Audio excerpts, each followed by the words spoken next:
Global North. The Global North generally refers to developed societies, often located in the Northern Hemisphere, characterized by established democracies, wealth, technological advancement, political stability, aging populations, low population growth, and dominance in world trade and politics.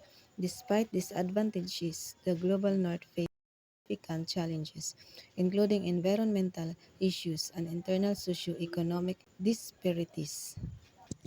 So, ang Global North sila ang mas adunahan or mas develop nga mga nasod na sila mga kinaiya nga lig-on nga demokrasiya usa ka sistema nga naglihok nga epektibo sa usa ka nasod. Like for example, about sa eleksyon, aduna sila gawasnon og patas nga eleksyon, naa sila maayong kahimtang, edukasyon, kahimsog, mga advanced nga teknolohiya.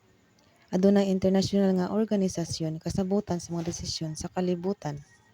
Ang Global North nagtumong sa mga adunahan nga mga nasod sa amihanong bahin sa kalibutan bisan pa sa ilang pagkaadunahang nasod nag-atubang pod silang mga problema. Lakip niini ang polusyon tungod sa daghang industriya ug kamahal sa serbisyo. Impact and relevance. Despite these challenges, the Global North maintains significant influence in today's world.